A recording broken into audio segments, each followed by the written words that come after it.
ఇది నా స్టోరీనే. నేను మా ఫాదర్ ఎక్స్‌పీరియన్స్ చేసిన మ్యాట్రిమోనీ స్కామ్. ఒకరోజు తిరుపతి నుంచి ఒక వాట్సాప్ టెక్స్ట్ వచ్చింది. ఒక 3-4 ఫోటోస్, అమ్మాయిల ఫోటోస్ పంపించారు. పంపించి ఎవరైనా నచ్చారా? మేము ఇలా పలానా తిరుపతి మ్యాట్రిమోనీ నుంచి రీచ్ ఔట్ అవుతున్నాం అని మాకు మెసేజ్ వచ్చింది. I've just started this process. I'm not even aware of Tirupati matrimonies. So, నేను ఫాదర్‌కి పంపించా. నేను ఆయన మాట్లాడుకున్నాం. ఇంట్లో వాళ్ళు చూసారు. ఈ అమ్మాయి బానే ఉంది కదా! అని చెప్పి వాళ్ళకి అప్రోచ్ అయితే they said around ₹20,000 for life time membership అన్నారు. వాళ్ళు మంత్లీ కూడా ఆఫర్ చేశారు. కానీ అప్పటికే భారత్ మ్యాట్రిమోనీ, షాదీ ఇవన్నీ పే చేశాం కాబట్టి ఎందుకు లైఫ్ టైమే తీసేసుకుందాం. ఎలాగో టైం పడతది కదా! అని లైఫ్ టైమ్ తీసేసుకున్నాం. 20,000 పే చేసేసాం. అప్పుడు ఆ అమ్మాయి వాళ్ళ కాంటాక్ట్ మా ఫాదర్‌కి ఇచ్చారు. మా ఫాదర్ కాల్ చేస్తూనే ఉన్నారు. కాల్ చేస్తూనే ఉన్నారు. వాళ్ళు ఎప్పటికీ కాల్ అటెండ్ చేయలేదు. ఫైనల్లీ వీళ్ళకి మల్టిపుల్ కాల్స్ తర్వాత మ్యాట్రిమోనీ వాళ్ళకి వాళ్ళు కాల్ లిఫ్ట్ చేయట్లేదు అని అంటే finally they called us back and said ఇప్పుడు లిఫ్ట్ చేస్తారు. మీరు ఒకసారి చేయండి అన్నారు. And then my father called. అవతల వాళ్ళు ఫోన్ ఎత్తి ఆవిడ చాలా మెల్లగా మాట్లాడుతున్నారంట. నేను అమ్మాయి వాళ్ళ మదర్‌ని. మా డ్యాడీ క్వెషన్స్ అడిగితే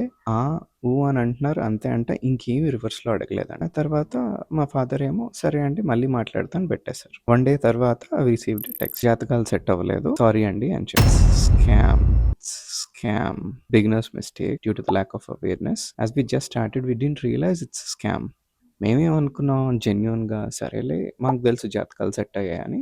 వాళ్ళకి మేము నచ్చలేదేమో, అందుకే నో చెప్పారేమో అని చెప్పి లైట్ తీసుకున్నాం. బట్ ఇన్ రియాలిటీ ఇప్పుడు మేము ఆలోచిస్తే ఇట్స్ ఎ ప్రాపర్ స్కామ్. అవతల సైడ్ ఆ అమ్మాయి నిజంగా ఉందో లేదో తెలీదు. ఏ వాట్సాప్ గ్రూప్ నుంచి ఆ అమ్మాయి ఫోటో తీసుకున్నారో తెలీదు. మళ్ళీ మాట్లాడిన ఆవిడ నిజంగా వాళ్ళ మదరో కాదో తెలీదు. సో, ఇంకా we didn't even get back and argue with them even after we realised it's like సర్లే పోతే పోయిందని వదిలేసాం ఇంకా ఫాదర్ నేను. But you should be aware. If anyone is just starting your life partner search process, be aware of Tirupati matrimonies. Not all of them are genuine. If you live in the same area, if you know someone, it's a different story. But before paying any amount, make sure that the opposite party really exists. All the best for your search.